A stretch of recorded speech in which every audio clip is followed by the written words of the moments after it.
Science of the Southland, number 262. My name is Jack Purdy. This is the weekly show where we talk about everything that's happened in the Georgia Tech world, sports world, on a weekly basis. Jake Grant is here with me, who precedes me in this show by many episodes. Our third co-host, Akshay, is not here tonight, sadly, but we'll get him back next week. Uh, this week, I mean, it's springtime, so basically every sport that doesn't play in the fall, which I guess is spring sports, and most of the winter sports are in action this week. So we'll go through the baseball, softball, some very interesting basketball trends going on right now for Tech. Tennis, track participated at the ACC Indoors. We just spent the last 20 minutes figuring out that swimming had a massive update that we did not see coming at all, and then some club sports, and then a little bit of Survivor at the end as well. I was in Charlotte over this past weekend, and I think I should have just stayed in Atlanta, considering we won a lot of games, and including some very impressive game in softball here. But I'll start with baseball, where we went 4-0 this weekend, as we should have, basically. Beat West Georgia for the first time since 1988, because that was the last time we played them. 16-7, and then swept Western Michigan with two Mercy Rule wins. I don't think there's that much to really go over here in terms of like nitty gritty details outside of after they lost a game to after they lost to Marshall, this is very relieving to see them just pound teams they're supposed to pound. Yeah, very, very necessary in that just it felt like a get right kind of weekend. Yeah. They won 3 games handily. They're currently 10-2 for the old record. On that side of the ledger, 30th in Massey. So, it's a crowded league, right? That puts them about mid table, Yep. coming out of I would say a relatively soft non-con so far relative to Yep. what some of the other conference foes have been playing. But you kind of got to make quick work of the hand you're dealt. Again, Georgia Southern's not a bad team to start things off with. So yeah, all that to say, got a take care of business kind of weekend in the rearview mirror here, and that's kind of where you want to be coming out of I guess the first 3 weeks, right? Especially Yeah. with the bats getting right. That felt pretty big to me, you That's know. big. Yeah. We needed there's so many of these games just like, are we getting good pitchers on not great teams, or just not hitting? And at least this week we got the hitting part. Von Lackey and Schmidt are hitting over 400 right now. Alex Hernandez has the team lead in homers with 5, including one of the walk-off Mercy Rule dingers. Burris is at 4, and I believe has the team lead in RBIs as well in total bases. Parker Brocious, despite not being the strongest at the plate so far this year, is 8 for 8 in stolen bases. So we've got some speed out there that we've been able to utilize. Lackey, Schmidt, Burris, and Kyle Ludes are the only ones that have started all 12 games so far. We are still without John Giesler, who's been hurt, but hopefully he'll get up there eventually and play some third base for us. Mason Patel, a cool 0.00 ERA through 9 2/3 innings. And he's got 3 of our wins so far, as much as pitching wins matter. Chicoli got another start this week, outside of our main top 3 starters. So I mean, not a huge, I would say, like, sound the alarm. We're doing amazing. Just, hey, this is what we need to see happen to be confident going into this week, which gets us into Kennesaw State. It gets us going to Virginia Tech, who has a very strange opening series they had against Bucknell. I just had to read these score lines. They won their first game 19-0. They lost their second game 8-7. They won their third game 27-1 in a mercy rule. Yeah, that's baseball for you. It's just absolutely incredible. Their only other losses are to North Carolina, Greensboro, and East Carolina. So this will, I think, for both teams, this will be each other's first major real multi-game test outside of our Yeah. one-off against Georgia Southern so And far. and they were on the East Carolina road swing there, just for note keeping there. That's an interesting spot to play. Good mid major program, good program Yeah, out there, but certainly the toughest test. Yeah, yeah, absolutely the toughest test. And from here, it doesn't get a ton easier outside of maybe a couple of midweeks here, but yeah. it's into the teeth of conference play, and you see a lot of low double digit to single digit foes on the calendar for March and into April. So, Yeah. BT is not ranked as of now, so this will not be a ranked ACC team, at least at the time of playing them. mhm. But who the heck knows? We could get ranked at some point. They could be ranked. It's just one of those early season matchups where we'll probably look back on it and be like, huh, doesn't match what we thought about them then, kind of thing. Because that's just what happens when you play a team that could be good early season that hasn't exactly proven their stripes yet. Yep. So I think we'll be all right. On to softball. They did play Kennesaw State, if their rematched game, a rescheduled game where they won 7-2, and then faced old Stanford, number 18 Stanford. We got to win. I think that's the impressive part of this weekend is that we got to win. We had a close loss where it was the first time we had won despite holding a team to under 3 runs. Uh, but then we had one just like bleh game also in the middle there. I I think I stand by, and for listeners, Jack and Akshay and I talk about basically stuff as it happens constantly throughout the week, especially in the spring because stuff is always happening. Um, my reaction to the Friday night game was like, great, we'll call it progress if they win 2 out of 3. If they win the weekend, they came really close to doing that. They did. I do want to say, obviously good start, 5-4 win. I think there was a little bit of just fluky left on base type of action by Stanford. They kind of threatened a lot. They way out hit Georgia Tech. But hey, that's what did we just say about Bucknell beating Virginia Tech? Hey, that's softball, right? Yeah. But I was in the building after the NC State game for the NC State men's basketball game for the meltdown that ended the second game. And I think that is worth dwelling on at least a little bit. Georgia Tech went up 1-0. They gave up 3 runs, and then they hung an 8 spot on the number 18 team in the country, which is phenomenal. I Yes. do want to put that out there. You get a little bit of of momentum on your side, and Stanford just chipped away, chipped away, chipped away before putting up an 8 spot of their own in the top of the seventh. Um, Yeah. yeah, when I you saw spot your that. That team was on, yeah, that was the inning I watched of this game was Michaela Caulfield trying to just get a strike in and deep an account and then just yeah, walking in a run and then and getting just totaled for a grand and slam. to be fair, it's not like it was, just smash the ball, smash the ball, smash the ball, though the grand slam was very gone to the deepest part of the park. There was a weird play kind of up the middle, second base, where there was just no play on the ball and a bunt that the catcher, the pitcher, and I think the first baseman were all at and wanted it to go foul, and it stayed fair by I don't know, Hmm. centimeters. But whenever when they zoom in and they're like looking at the foot in a football game on the Yeah. replay, like Yeah, that's yeah, the yeah, kind yeah. of margin we're talking about here. It was a smart play. You kind of want it to go foul and that kind of thing. So I don't really besmirch them there, but they really couldn't do much to keep them off the board. And to Tech's credit, they responded with 3 runs, but you really, really, really cannot spot any team, let alone a really good team, 13 straight runs Nope. and expect to win. And that Nope. was a really kind of poor taste in the end there. And Sunday's game wasn't bad either, but you know, it it's really a shame to not walk away with the series win because I think the team outside of, one really tragic inning played well enough to get a series win against a good team. They just They didn't. did. And I Yeah. think that's kind of similar to how we've talked about this team for a year or two now. Granted, this one's very different cast of characters, but yeah, I don't know. It Nope. wasn't it wasn't a bad weekend, but man, it could have been better. How's that? Yeah, yeah, the scoreboard doesn't show I think how good it was in general. I mean, it was close in somewhat good situations. I mean, game one, they got 5 runs in the fifth inning. That was a very, very clutch performance. That's something we have Yep. noted. They could get better on is the clutchness. And did it in that game. And those garbage time runs we got in game two, Caroline Patterson got her first career home run, and it was a very, very good homer, so that was good. Gottlieb got a homer in Mm, that inning as well after Emma Simon got on base.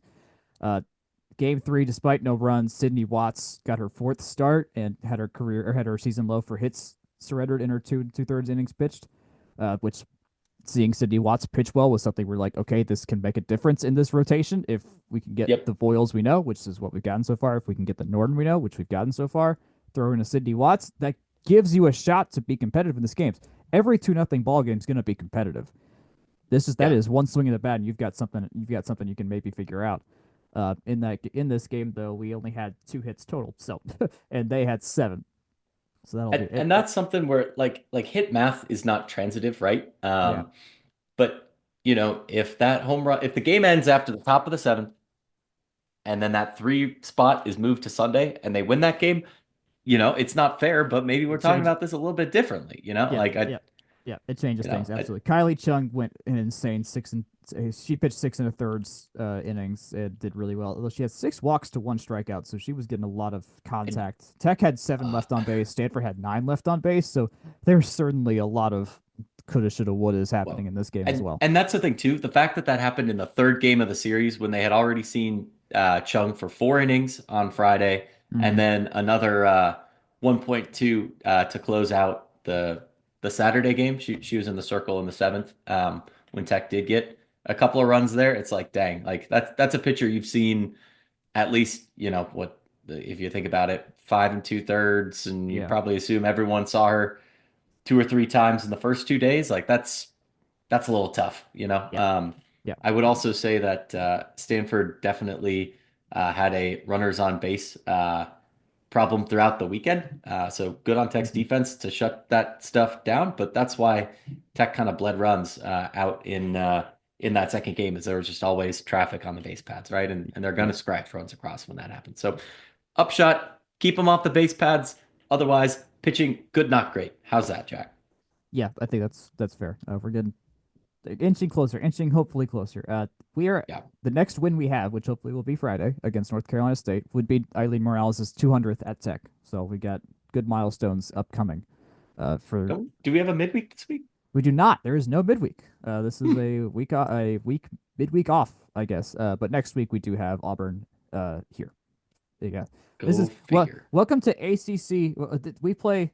This should be 3 conferences we play, but it's just 2.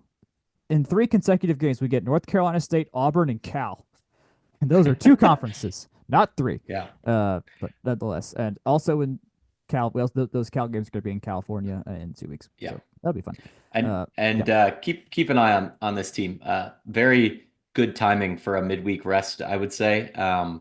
Just kind of regrouping after a tough series. NC State's pretty good. They were at the kind of the dregs of the ACC last year, but their RPI and Massey and all the peripherals indicated a much better team than they actually were. This should be a competitive series. Definitely one to watch for. Auburn, it kind of goes without saying, but they're quite good. excellent year in and year out. And then Mhm. Cal's a top 25 program out that way. So certainly should make for some interesting softball. That I that agree. I can say very certainly. So Hoping 12-9 turns into better than 12-9. Our record so yeah. far after this weekend. All right. We're gonna talk about Cal some more after this little break.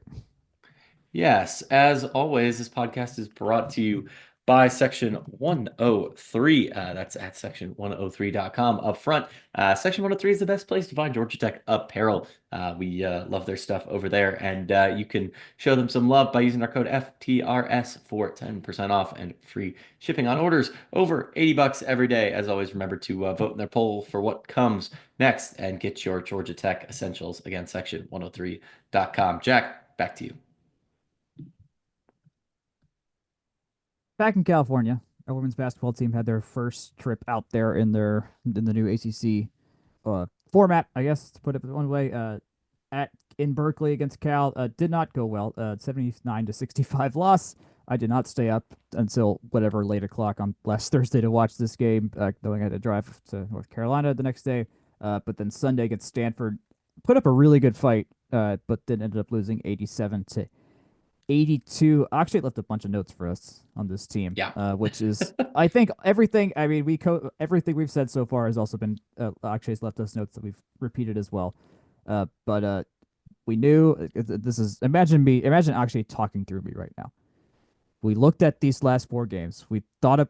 When we read the schedule, we saw that these 4 games are going to be the real test on if this team was going to have made the leap that we needed to see, and they didn't do it. They went 0 And and they 4. didn't do it. Yep. Yeah.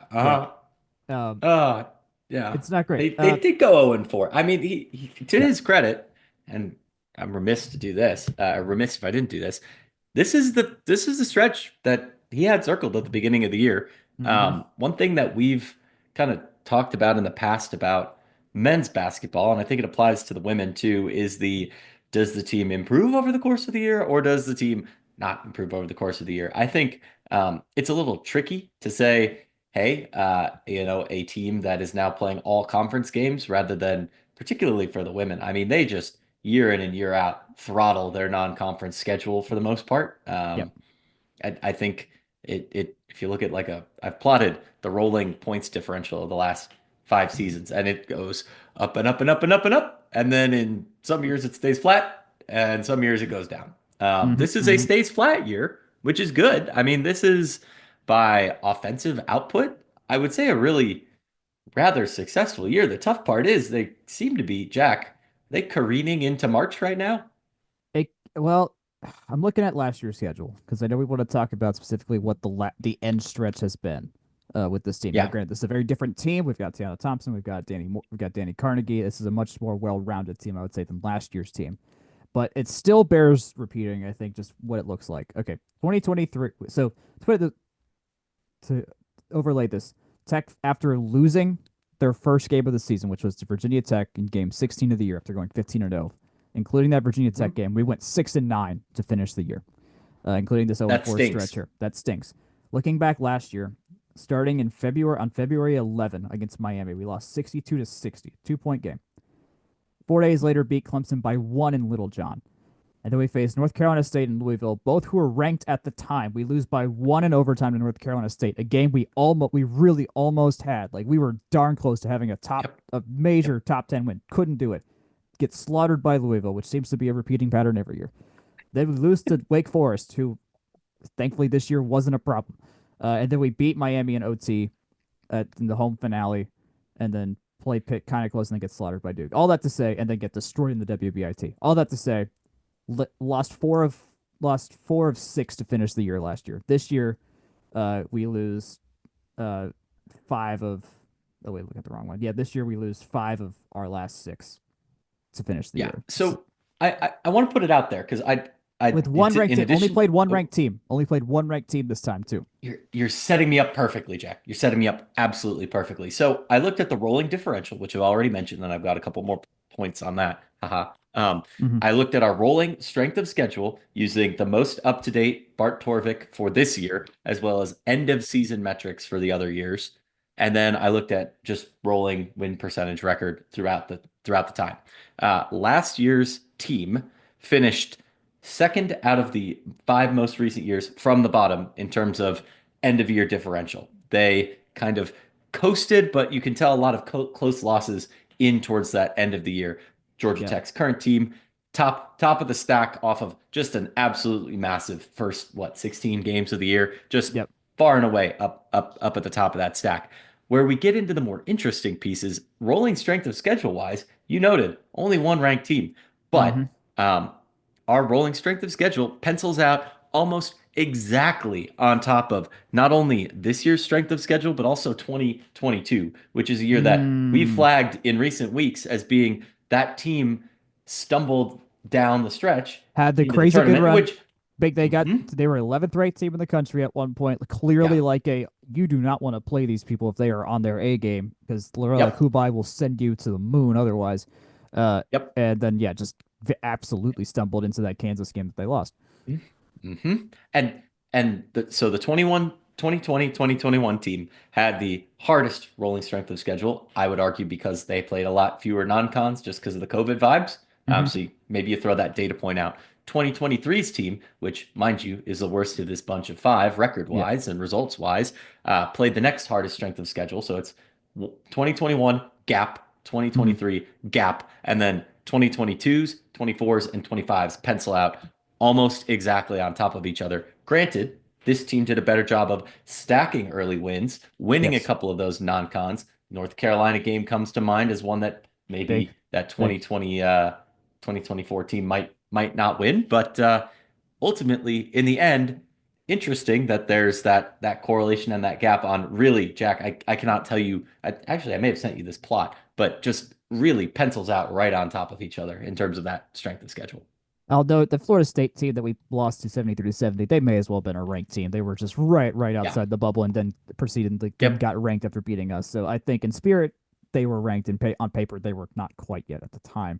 Yeah. Cal had been ranked this year. Like we knew they were going to be good, and I just it bears repeating. We've said to other episodes, teams having to travel a long way have not been doing well across all Yep. sports. Like I'm Yep. not surprised that we lost one of these. Like I would have said Yeah. probably beat Stanford if we're going to win one of these. We were darn close. This Stanford game, we were looking awful. They were shooting like nearly 80% for a lot of this, for too much of the first half. And then it was like at Yeah. 60. They were up 13. We went on a storm back on an 11-0 run late in the game, and then eventually had a lead for about 5 seconds. And then Stanford Yep. ran away with it on a late fourth quarter run. Well, So we were kind of doing the thing we needed to do. Started to put it together, but we got third quarter napped again, and they yep. keep doing it. Well, and I think it's worth repeating that that's not really a bad pedigree program. Like Right? Stanford They're is very. is This is quite a weird. good, even if This this is a, yeah, a weird year for them, right? exactly. But Yeah, you this do is an want to off pick year. that up having been on the West Coast for, a couple of days and maybe you're a little bit more in the mix, yada yada, that kind of thing. So Yeah. This had one of the highest attended games of the year for us. Actually, there's 4,400 people at that oh, at Maples. So that's cool to see. one thing I forgot to mention during softball, there was almost 700 people at the Stanford game on Oh, that's Saturday. awesome. That's awesome. Speaking of Stanford and good attendance, they traveled pretty well, but I mean, Yeah. nothing like a local team. They traveled well for being from California. It was just really really lively, and it was a gorgeous day, of course, in Atlanta for Yep. baseball, for softball, and for whatever the heck you wound up Yep. doing. So, To prove my third anyways, quarter point, which Coach Fortner I mentioned this last week. Coach Fortner knows it as well. We have outscored ACC opponents, considering those are the only teams we've lost to, in every quarter except for the third quarter. Not by it's only we've been outscored 382 to 357. Our second yeah. quarter, we outscore opponents by nearly 50 points. In the fourth quarter by 30, and in the first quarter by 28. Overall, we've Hmm. only our point differential is not great. I looked this up yesterday, and I have an article on from the rumbleseat.com just about this late slide. We only had an average margin of 3.2 plus 3.2 points per game over our opponents in conference play.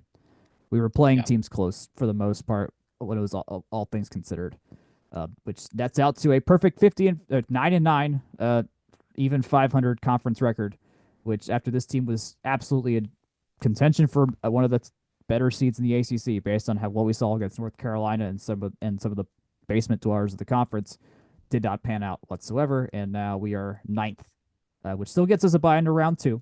But we do have to play Virginia Tech again, who was that team that beat us in that double OT game to give us loss number one. Granted, that was the weird. We knew that was a weird loss because Danny Carnegie left that game early, right Yep. while she was in the midst of her awesome stretch, which she has had to just kind of evolve into a less just spot up 3-pointer kind of situation for her. But I mean, since that day, this team does not look the same from what we saw, which included again 3 ranked wins in that stretch R- before we went 6-9. remarkably, So we remarkably similar to 2022. Didn't look the same after playing Virginia Tech. eh, Let's yeah, stick a fork in that and we and do lost something only by different. 5 to Duke. Uh, Yeah. at home this year as well. So like Yeah. there's just little moments. Yeah, you just gotta take care of little moments all throughout the year, and we did in some spots, did not in others. Well, So I think that's something that we maybe could talk about more, but do offline in that like the margin between being a bubble team and an off the bubble team in so many of these sports, or a host team versus hmm volleyball has to go on the road to Wisconsin, is just a handful of points in a yep, given year. it's not Like much. whether Yep, it's yep, football or baseball or softball or you name it. Maybe yeah, not golf. I don't know if it's as easy to pencil that one out, but you know what I mean. yeah. No, there's just little bits here and there. So yeah, on Thursday they play in the second round of the ACC tournament against Virginia Tech out in Greensboro. If they win, they play North Carolina State. Yay! Actually, that's I take that. Hooray. That's better than many alternatives that this tournament could give us at this point. Yes, NC State kind of did beat the brakes off of us at home, but that was honestly just 3 really bad minutes by us, and then the game was just not recoverable where NC State converted. So sometimes ball go in funny, and it changes the dynamics of games as well. So knowing the talent of this team, am not ruling out that they could play up to a semifinal appearance, but what we've seen recently does not suggest that fully. But Virginia Tech, Yeah, actually, let me. Do you have Torvik up? Can you see what our chances at what does he give us against Virginia Tech? I'll grab it. I had Massey up for something different, but while I do that, Jack, just for a little piece of trivia, Hmm. I want you to guess. we played a short rotation, right? Yes. I would say. Do you have any sense in how much of the total minutes Georgia Tech has played this year the top six players represent? Oh, percentage wise. Hmm. Oh, let's see here. Well, that's so we're talking about. Ooh, the starting five has changed a decent amount because Inez had some times where she was starting. Kayla's been starting a lot recently. Chit Chat has about 12, 15 starts. Uh, Danny has not started, but she's been the first person off the bench. Turbis hasn't started sometimes. Oh boy, just six people. Uh, Uh-huh. oh man, like I don't know, like 55%. 75.4%, Oh, the top six players. And Danny Carnegie is the seventh highest minutes earner this year. She only has 526, I which I forgot. Well, think she the was injury hurt. ate into that I forgot too. about Yeah. that. She absolutely would be top six if it weren't for that injury. Yeah, she missed Yeah. out on like at least just 80 minutes of playing time just from that. Okay, Yeah. that checks out. But that's I think kind of I don't know if emblematic is the right word for that. And also I'm real quick just adding her into the bucket. Um, yeah, if you had Danny Carnegie, that's 84% of Tech's minutes coming Okay, from that seven checks out. players. That's a real short lineup. And I hate to, lean on this, but dude, they might be like just tired and banged up coming down the stretch here. That's a ton Well, of minutes you to be say on that, you say a that, short and lineup, right? and Fortner credited that as to why Inez just didn't play for some of those games in the middle of the season. She's like, I need her. They needed her ready for the end of season stretch when we knew they had tough games coming up, and then she did make. Yeah. She was a difference maker in those games. Yeah. But yeah, I mean, you say that, but then also like we lost to Florida State, who basically played six players. Virginia Tech Yep. only played six players when they beat us in double Yep. OT. So as much as I'm like, yeah, that makes sense. We're not the only Uh, ones in that boat. See, So that's why I wanted your take on it because it's yeah, like Florida State. It's like, oh, we see that and we raise you this, you know. yeah, I'm just like, But just yeah, yeah, yeah. Give to answer me your Virginia Torvik. Tech question though, Torvik favors Tech by 4.5, a 67% win probability there, Okay, and for some bonus fun, it would be worth a half win above the bubble. okay, got it. Okay, cool. Last I saw, Charlie Cream had us as a 9 seed in the NCAA tournament, sending us to Columbia, South Carolina, and playing Again, playing Illinois. Woohoo. yeah, So okay. That is that's what's tough up. sledding. I know. Oh, that game against Virginia Tech is I think at like 115 or 130. So some office Yeah, viewing basketball for us. All right, men, the men. Oh, the men. Oh my goodness, they had a great weekend. This was, yeah. let me tell you, we are well beyond just we're we're past just perception mode. We are full-fledged eating up anything this team can give us right now because they are doing it right now. They've won 6 of their last 8. They beat Pitt 73 to 67 on the road, a quad one win, and then just beat the brakes off of NC State 87 to 62. Career games by Duncan Powell and Ndongo and Nate George. Powell had 26 on 6 threes against Pitt. Ndongo had 29 and 17 against NC State, his career high points. The last person to put up that line in a Georgia Tech uniform, and the only other to do that, is Moses Wright. We even got Marco San Miguel and Emmer Nichols to play against NC State, which is awesome. And Nate George got 12 assists against NC State, his career high. They're above Yep. 500. Also, this Yep. is just the weirdest tidbit I found this week. Not weirdest, but just a tidbit. The women are 21 and 6 or whatever, 21 and 9 this season, 9 and 9 ACC record. The men are 15 and 14 with the exact same ACC record so far. They play 2 extra And games compared to the women before the conference tournament. But just wild, like it's just weird how the women, one of the best records in team history, absolutely sliding downward right now. The men barely cresting above 500, and we're like, give us everything you can give us right now. This is the well, best. okay, so I got a couple points on this. Torvik plots game score. Game score is like how good Tech plays and yada yada yada. A lot more outliers on the low end for the men, but the line, if Mm, you chart it, a regression for the year, it's sloped up, and podcasting is visual medium, sloped up like this, and the women's looks about the inverse. So yes, based on that, like the men are trending in the right direction, and yes, by literally, all means have played what, 5 of their best 8 games of the year are in the last 8 games absolutely, of yeah, the year. Like like Boston College, bad, bad, bad, bad. yeah. But other than that, they've they've And they, played I mean, pretty they good and rebound. handled business, They countered it. I mean, we saw Damon just kind of mentioned like they were in that locker room for a while after that game, and he kind of laid it into them of just like this is you can't do this, and like this is not optional in college Yeah. basketball at all. And Yep. they absolutely responded. It was fantastic. I mean, they've beat Stanford the last 5 games, beat Stanford 60-52, beat Cal and OT in that crazy putback 98-88, then lose to Boston College, and then these 2 wins. Um, they've been clutching over like they've won their last 2 overtime games. So they've been clutching their only 2 overtime games this year. So they've kind of got some clutch gene going on right now, which is also great and might be necessary. Who the heck knows? Uh, and we have some favorable games, a favorable game coming up.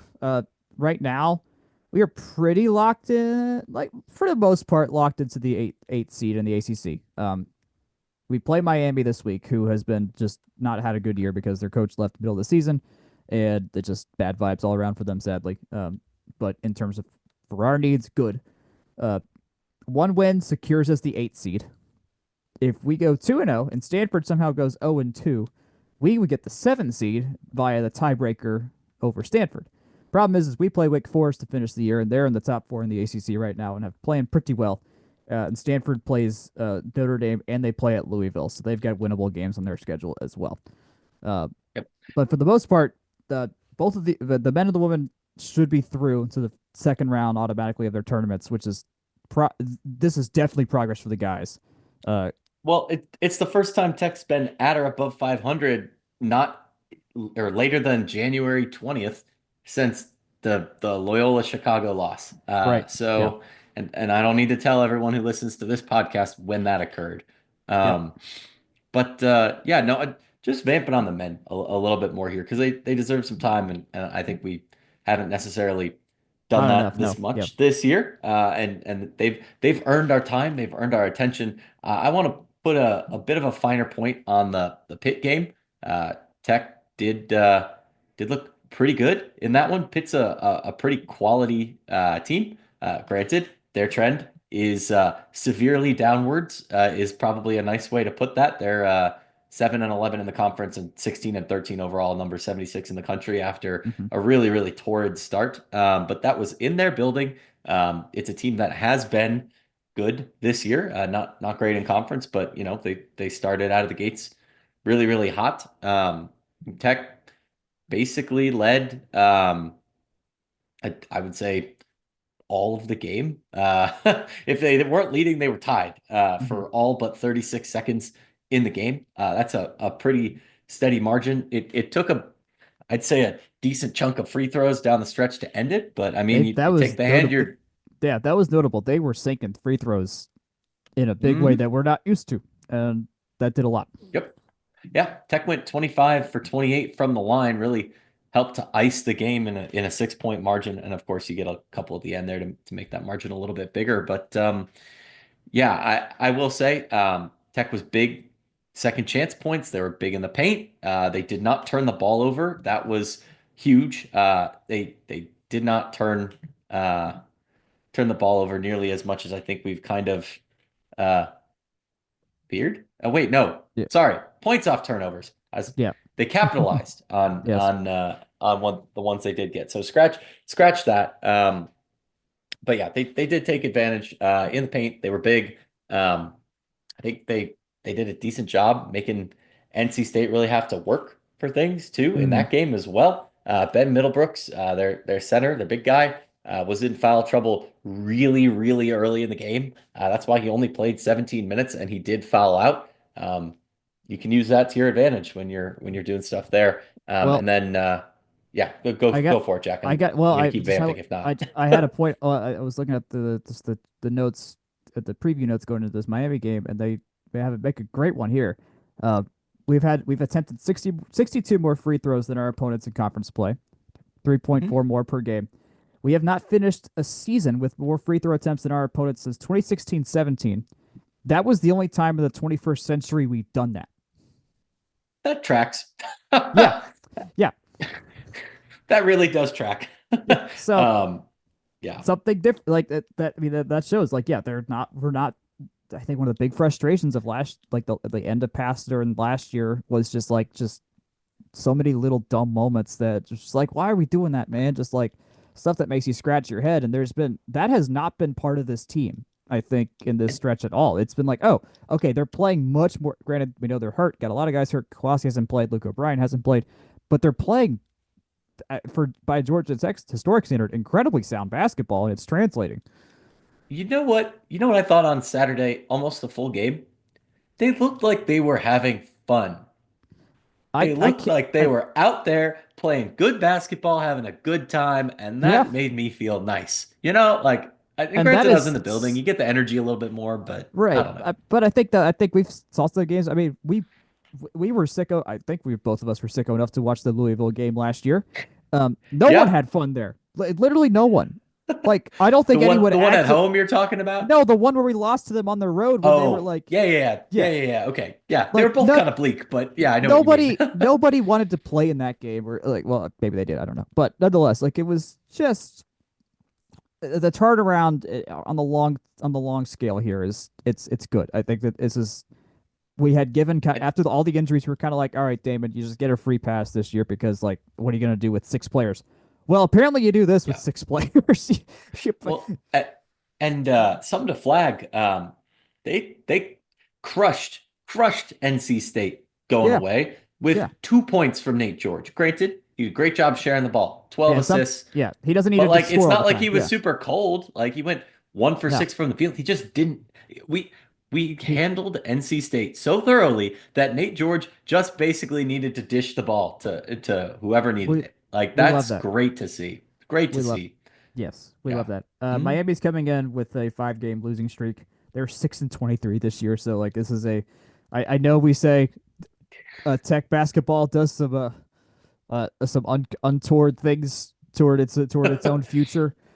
This certainly, I understand if you're just irrationally nervous going into this game, but I think right now things are trending in the directions in both directions that it's just like, okay, one team is just at the end of their season wants their season to be over. We want to make a run somehow, however we can right now. And so and as you said, they're happy to play together. Like this team loves playing together right now. And that is very, very systemic of good things.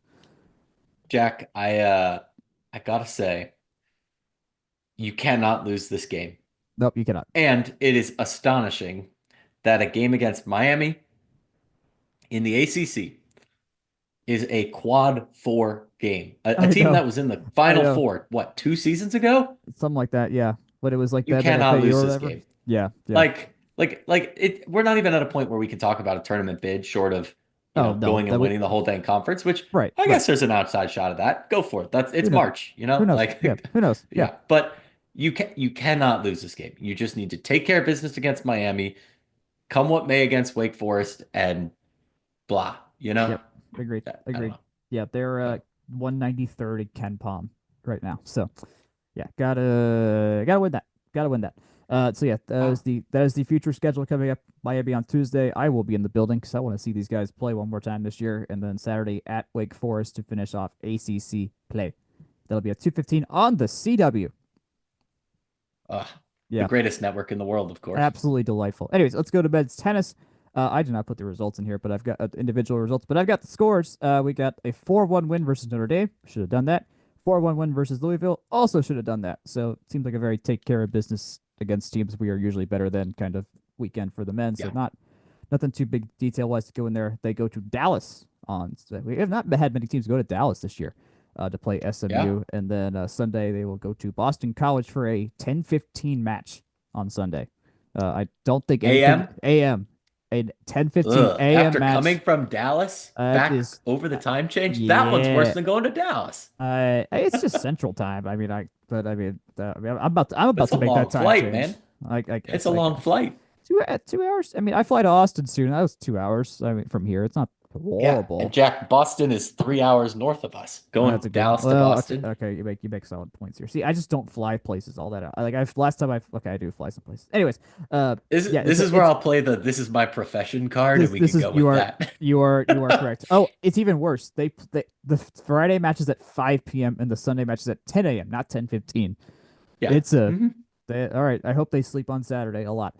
So that'll be what they've got. The women, who are number 27 in the country, 33rd in Massey, they faced number 2 Virginia, lost 4-2, so got a couple points in there, and then went on the road, stay on the road to Clemson, number 16 in the country, and got a 4-2 win.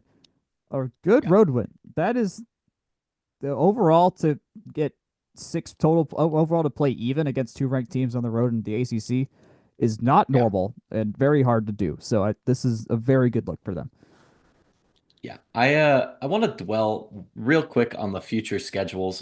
They are the exact opposites of each other. The men, and this goes for women's tennis as well. You cannot lose to Boston College in men's and women's tennis. You cannot lose to them in swimming, and you should not be Hmm. losing them in track and field or cross country. Just Hmm. the resource differential in that program is Yeah. astonishing. You would be amazed. You cannot lose to Boston College, and SMU pencils out as a similar to Notre Dame or Louisville type of match. If you want to make the tournament, you stack your wins now because on the flip side, the Tobacco Road schools, which the women's are getting to face this weekend, Hmm. um, are really, really, really, really, really good. Duke and North Carolina Yeah. are coming to Georgia Tech, and Massey gives Tech a 4% chance of beating North Carolina, which Uh, honestly sounds about right. that. Like, Yeah. I don't love to hear it, but it sounds right to me. I may have to go to this in person just to see it for myself. I haven't managed to make it to any of these Tobacco Road School tennis matches against us, and I mean I wanted to see us win, but I kind of need to see how good these guys are. Yeah, we faced number 9 Duke on Friday. Like in terms of just raw weekends you can get, or just pure scheduling weekends for one sport on campus, this is about as difficult as it gets, especially because you're locked into these kind of pairings with how travel rotation works in the ACC. Yep. Um, it just is that we see this in volleyball too, and a couple other sports. You're going to get Duke and North Carolina back to back usually. So yeah, that's going to be hard if they lose. We won't be sad because we'd be sad, but we will understand at the same time because that's how it goes against these people. So Yeah. nonetheless, they're getting close to re-cracking the top 25. When this comes out Monday night, March 3rd, but Tuesday is going to be the updated individual rankings as well. So we'll have that for our players as well on both the men and women's side, which will be good to see how they all stack up there. Track Yep. and field. One note: the ACC Indoors wrapped up today. The women had a distance medley relay school record set between Lottie Chappelle, Jill Cadden, Gracie Marston, and Mary Brady. So that's really cool. Good to see it. Not often we get some track and field records, so good to see them when they do happen. This one notably in the indoors. They will next have action on campus. Yellow Jacket Invitational is March 21 and 22. It's a usually gets pretty packed. If you like track and field action, it's free. Just show up. There's only so much seating, and a lot of families show up to this event because a lot of schools show up. But it's a cool event to watch. But Yep. it's just like, hey, if you ever want to see the shot put, it's probably as easy as you'll ever see to like just see the random events you only watch during the Olympics. So it's a cool event. All right, our Yep. last big note: swimming and diving. We almost didn't have this on the shot sheet, and that would have been a huge mistake, because we did find out that they did have a last chance meet, like unlike what we didn't know last week. They ended up having it at Auburn, and our men's 200 medley relay set a program record at a 123:39, set by Leandro Odorici, Berke Saka, Uros Zivanovic, and Antonio Romero. It is an NCAA A cut, which there are few and far between for Georgia Tech swimming across both the men and the women. Jake, I know you did a lot of figuring out with how the rules work. This relay wasn't guaranteed to like go to the NCAAs just by having an A cut because you need an individual to qualify in swimming or Yep. diving, which very well could happen with Max Fowler and Anna Bradescu. So I'm not terribly worried because Max Fowler exists. Uh, Yeah. all that to say, do we have any individuals that that are going to swim individually in this meet? Because once our relay's in, anyone can swim on the relay and all the other relays. But what else do we have possibly down the line here? Yeah. The short answer is yes. The long answer is but. Um, so so Georgia Tech, none of the men, and we can the women don't have a relay in the mix, but none of the women either, as far as I can tell, have an A cut for any event, which means they are not automatically qualified for the NCAAs. And the NCAA, you can have a set number of men or women qualifying for the meet. It's different for both sides. It's arcane. It's weird. I don't know why they do it. Um, so the men are in sit and wait mode. If you have a B cut, it means you are considered. I don't know. It's a weird in between zone. If you don't even have a B cut, you're not on the list for invite. Hmm. So there's a bunch of guys sitting around, all with different odds of making that NCAA meet. The B cut is generally much lower than what the invite time winds up being. That being said, three Georgia Tech men have B cuts within the range of times that were invited to the 2024 meet. Um, Okay. sorry, three swimmers, four cuts. That would be Mert Kilavuz in the 1650 free. Um, Unsurprising. That's an event that he's participated in the Very good. past. Yep. Berke Saka in the 200 back and the 200 IM. This is one we flagged for a long time, particularly that 2 IM as being very, very possible. And third, Uros Savanovic, good for him. He's Hmm. in the mix. His B cut would have theoretically been under the various times that were invited last year. Where this gets interesting is if you look at all the times and the invite time from last year. You can kind of back out some math, right? Mert Hmm. Kilavuz, his time is 10 seconds faster than anything that got invited last year. All right. And year over year, if you look at how that invite line changed from 2023 to 2024, it actually got slower. So I'm feeling really good Mm. about Mert's 1650. I Great. think I think Great. Mert is going to be in Federal Way tearing up the mile. Berke Saka, his 200 back, it's real close, right on the line. He's about Mm. six tenths under it, Yep. but that cut did not change year over year last year. So feeling pretty good about that. Uros Savanovic, he was under that time, the invite time for 2024, by about 3/10, Hmm. and that came down by 100th year over year. So this one's even closer. It's even Hmm. tighter, and it's a shorter event. So there's a little bit less wiggle room. And then you got Berke Saka, whose 200 IM is probably the second most safe, if you will, Hmm. of the invites. He is under by about a second and a quarter, second and a third. That time did come down year over year, but not by terribly much.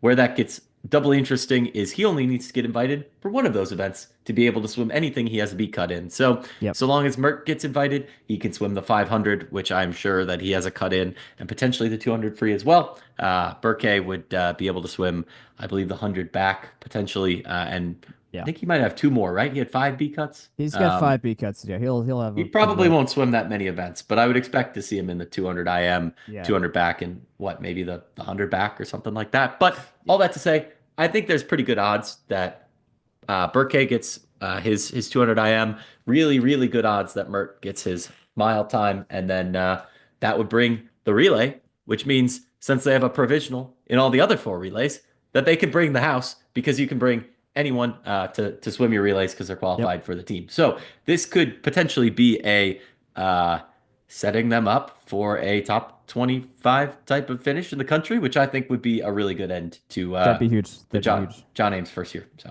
Yeah, that'd be massive. Yeah, Burke has 200 back, 100 back, 200 IM, 200 free, and 100 fly listed as his B cuts at the okay. moment. So yeah, he could do. He's got a lot of options here. Yeah, we could go anywhere from like what, two swimmers to 15 that show up at this meet. Like who the heck knows? So I really hope, just for the sake of getting the experience and just having the team moment, like get the cut, just get it. Well, and that's the thing too, is like you got some guys who um might theoretically be like close-ish, but are really important members of that relay team. Yeah, I would think Leandro Odorici probably comes very highly to mind in that regard. I don't know yep. about you, Jack, but Him and that's probably yeah, the first name on the list that I thought of. yeah. And his 50 free time is just, oh man, it's like a tenth off, but that Yeah. time just keeps inching down faster. So Yeah. I'm not terribly Well, and confident that yeah, that'd and get an so invite this year. So yeah, Antonio Romero as well. Actually, in the 100 fly, he's got the top 100 fly time of the year for us so far. And then the 200 fly, he's got the top 200 fly time as well. one So thing I've been told to mention mhm. is that it is a post-Olympic year, and top to bottom, even for non-Olympians, times generally tick back up after the Olympics. That If you check look at that the would that would make 2021 sense. invite times versus 2020, they're really slower kind of across the board, really in just Hmm. about every event. So if you're Leandro Odorici and you're like, man, I'm 13 100ths off, uh, Yeah, no, that I checks want out. you We to don't. guess how much the 50 free time got slower after the 2020 Oh, Olympic like year than it what? was in 21. Like 2/10, something like that. 14 100ths. Okay, okay, not far off. Okay, okay, yeah, So that if you're is sitting 13 100ths off of the A cut or the invite time, could be good. maybe we start to see something there. So but We say consider all this we a say we pay say all attention to this space, right? we say all this. The University of Virginia, aka the women's national team, is still just resetting every record they get their hands on, no matter what happens, because that's just what happens when you have the Walsh sisters. Okay, Yeah. but yes, all that to say, there's all these permutations where we can get people in. We just need Max Fowler to qualify for NCAAs at zones this weekend, and we're good. We're good. That's all we need. This is up to Max Fowler at this point. If and this is probably worth me digging in a little bit more in time for next week to do a little more prognostication, but if Max gets in, he's seated real well in all three events. That would bring the relay across Mm-hmm. and potentially the other four relays then because Yep. bring the Yep. house Yep. Yep. Yep. and then yeah, if Mert's in the mix, you got Burke probably positioned really well in that 200 IM. Yeah, that's playing with house money. That'd be a really strong lineup for the men. So keep an Would eye love on to that see it. space. Yep. Yes. Geography question. Where's Federal Way, Washington? It is near Tacoma and Seattle, Washington. Got it. Okay. It's a Figured it beautiful had to be. pool that exists there for some reason, and I don't really know why. Got it. Well, I guess we're watching NCAAs late into the night in a couple weeks. So, woohoo! All Yep. right, on to, but yes, so this weekend is diving zones. That is where our divers, notably Max Fowler and Anna Bradescu, will have a shot to qualify for the NCAA championships. On to club sports, Yep. club lacrosse, lost at Liberty 15-11. That sucks. And lost 11-8 at Virginia Tech. Ugh, that also sucks. I know they're good. They're good, but they've had some close, frustrating losses this year. I know that got to be just biting them in the butt right now. So hopefully we'll see them pick up a couple wins down the line here. Club hockey. I believe I saw this correctly that we did not win, and in fact, we did not beat a team that we do not like playing ever because they seem to keep beating us. And that is the University of Georgia. This was at least a 3-2 loss compared to some other not so great performances in past years. But that's a sucky loss there. What was good though is that they got a lot of press on on Tech's campus the last over the last Yes. week because Institute Communications they devoted a lot of highlight time to them.